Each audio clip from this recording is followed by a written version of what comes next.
प्रदेश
यूं तो भारत में सरकारी कर्मचारियों की पेंशन 2014 से ही बंद कर दी गई थी, लेकिन सेना इससे अछूती थी। अग्निपथ पथ योजना के माध्यम से भर्ती अग्निवीरों को भी पेंशन नहीं मिलेगी।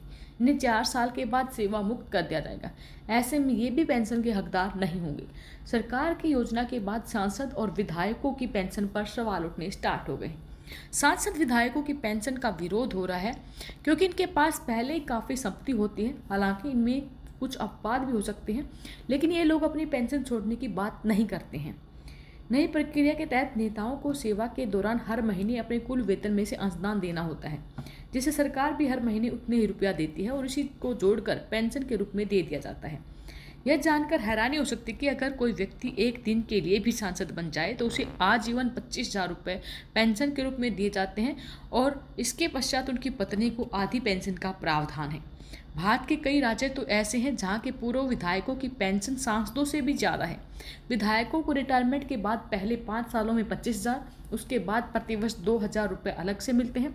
संसद सदस्य वेतन भत्ता पेंशन अधिनियम 1954 की धारा 8(1) के तहत सांसदों के लिए पेंशन का प्रावधान किया है।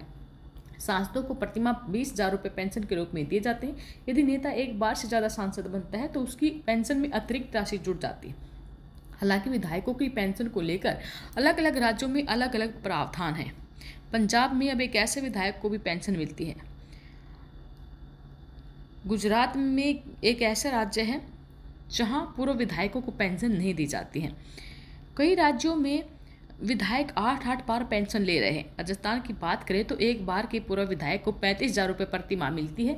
अगर वह दूसरी बार विधायक बने तो उसे 8,000 रुपये और वृद्धि कर दी जाती है। इसके बाद नेताजी जितने बार विधायक बनते हैं उतनी ही बार 8,000 रुपये की राशि बढ़ा दी जाएगी। हालांकि विधायकों को ये पेंशन तब मिलती है जब वो विधायक नहीं होते। लेकिन बात करें यदि कोई व्यक्ति 9 बार विधायक बन जाता है तो उसे 99,000 रुपये प्रति माह पेंशन मिलती है। बात करें कर्मचारियों की तो देश भर के कर्मचारी सड़कों पर हैं। सरकार है कि उनकी ओपीएस रिस्टोरेशन की मांग को सुनने को तैयार नहीं है, टस से मस होने को तैयार नहीं है। कर्मचारी सड़कों पर हैं, आंदोलन कर रहे हैं, लेकिन सरकार उनकी मांग को मंजूर नहीं कर रही है। वहीं दूसरी तरफ विधायकों सांसदों की पेंशन को बढ़ा दिया जाता है। वो अपने कानून अपने आप बनाकर अपनी पेंशन बढ़वा लेते हैं, लेकिन देश के कर्मचारियों की हालत कितनी ख़राब है ये तो आप सभी जानते हैं। वीडियो में इन महोदय ने हमारे देश के कर्मचारियों की पेंशन बढ़ोतरी की मांग की और कहा अगर आप ऐसा नहीं कर सकते तो हम नेताओं यानी कि एमपी एमएलएज की पेंशन को भी बंद कर दें ताकि उनको संतुष्टि मिल जाए। आपका क्या कहना है वीडियो के कमेंट बॉक्स में अपनी राय जरूर दें। धन्यवाद। जय हिंद, जय भारत।